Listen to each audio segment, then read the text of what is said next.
Always Running, Luis Rodriguez argues for the restructuring of the American economic system to create equal opportunity. The issue lies in both the enforcement and execution of the law. Rodriguez describes being targeted by law enforcement at a young age because of his race and where he lived. Additionally, the American prison system contains individuals who make on average 41% less than non-incarcerated people prior to their incarceration. Based on this evidence and the following interviews, it can be concluded that criminality is without a doubt a class issue in the United States. Is criminality a class issue in the United States?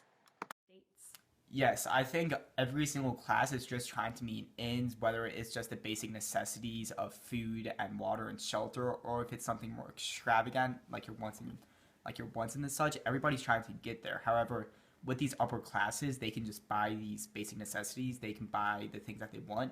With these lower classes, what you're going to see is people stealing their way towards these ends, and it's just by it's a different means to the end. And so also I think when you're growing up around these people who are committing crimes just as an act of survival, you're going to end up doing the same. It's reciprocal action as you're growing up.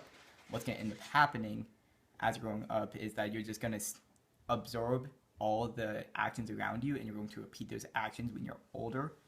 That is my take on this question. In part, yes. Well, I do believe that objectively we need to criminalize certain actions to keep our entire society safe, but I do believe that certain segments of the population are more impacted by the way we enforce our criminal laws than other segments of the population, and that's due to some societal biases and some inequalities socially, economically, politically. Yes, I absolutely think criminality is a class issue in America, and related racial and gender issues and things like that, even geographic issues. But yeah, I think it would be nearly impossible statistically to argue anything but the very strong correlation to class. Is there anything you can think of in the public school environment that could decrease this causation trend between poverty and criminality? Yeah, I think, and I think East does a really good job of this.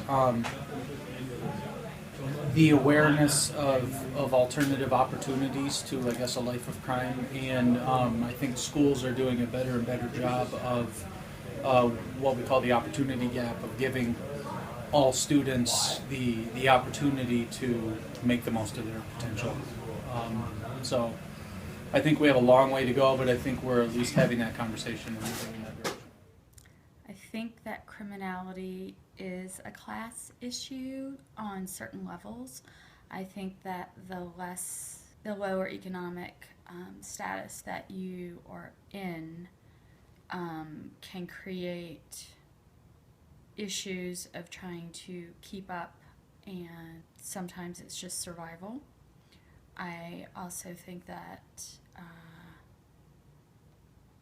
I think the levels of actions that you take or degrees of a crime can also be somewhat status oriented. As I said, survival. If you're shoplifting food, it's because you're hungry and you probably can't afford it. I do think that there is also criminals that are obviously of a higher class, economic class, and I think that is sometimes driven out of boredom or greed. I think that it is in the United States of America. It's really an interesting thing. It seems as though since about the late 90s, maybe even early 2000s, that the criminalization process, both in our court systems as well as our incarceration systems, have become this large enterprise for business. And unfortunately, those individuals that are largely displaced by that business are individuals of minority status from within our community. Just by and large, the statistics support that.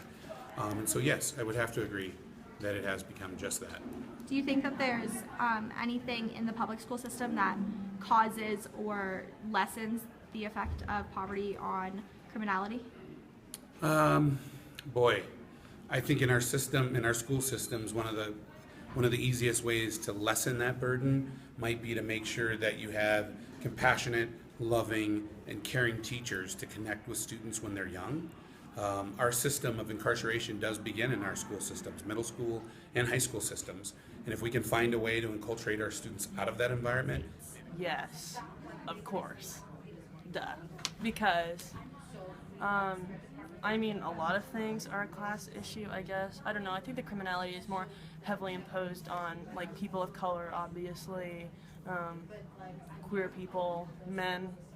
And so, I mean, those things are all things that can affect your class, like being queer, being trans, being a person of color. And so if those affect your class and those people are more heavily identified as criminals than other people, then criminality is most definitely a class issue. And if it wasn't a class issue, then there would be a lot more rich people in jail than there are. But sadly, jails are full of poor people and people of color. Criminality is most definitely a class issue in the United States. The economic disadvantages that the lower class individuals face sometimes force them into a life of crime that they wouldn't have to endure if they were born into a higher socioeconomic class. Additionally, the justice system targets these individuals, and it is bred from a young age that they are not worth a life without crime.